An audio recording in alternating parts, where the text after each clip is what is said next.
Հարգելի համակարգացիներ, հարգելի գործընկերներ,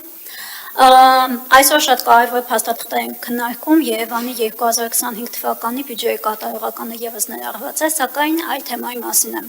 ցանկանում խոսել։ Հարգելի գործընկերներ, հունիսյան խորհրդարանական ընտրություններից հետո դուք դեռևս գալու եք այս դահլիճ եւ ձեր այսօրվա արտահայտությունների համար դեռևս պատասխան եք տալու։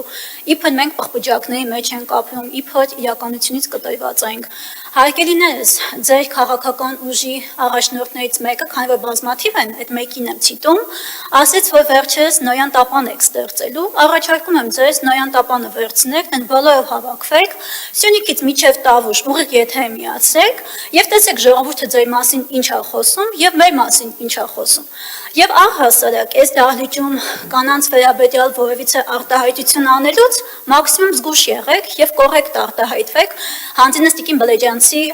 ելույթից հետո։ Մեծ մարդիկ եք, հազիվ կարողանում եք կանանց թիրախավորեք։ Եվ առհասարակ ձեր բոլոր զրույցների մեջ կանանց եք այնուամենայնիվ թիրախավորում։ Ինչ վերաբերում է Ղարաբաղի հարցին, ես մի քանի անգամ ասել եմ, Ղարաբաղի հետ կապված հարցերով, եթե կարող եք, գնացեք ձեր քաղաքական հորը Ռոբերտ Քոչարյանին հարցրեք, թե ինչու 97 թվականին Լեռնային Ղարաբաղը դուրս թողեց ամբողջ բանակցային դաշտից։ Չնայած ես արդեն վախենում եմ այս ամբիոնի մոտ հարցերի հնչեցնելուց, որովհետև նախորդ նիստի ընթացքում ձեր գործընկերներից մեկին ասեցի, գնա տնեցիներից ճշտի, թե ինչ եք ապօրինի գույքով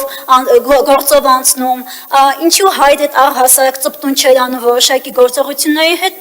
արդյունքում այս դահլիճից դուրս եկավ ու չվերադարձավ, գնաց մանդատը վայր դրեց։ Հասկանում եմ իհարկե, թե շատ ծանր է այդ հարցի պատասխանները լսել եւ իմանալ։ Ես վստահաբար գիտեմ 2026 թվականի հունիսյան ընտրություններից հետո մեր ժողովուրդը իր գնահատականը տալու է թե ձեզ եւ թե մեզ եւ պետք չի էլ ուղղակի այդ տեքստերը հնչեցնել։ Մենք շատ լավ գիտենք ձեր փաթեթային ընդդիմության նպատակը Հայաստանի Հանրապետության հետ կապված որն է եւ որ երկրի շահերն եք առհասարակ սպասարկում։ Շնորհակալ եմ ուշադրության համար։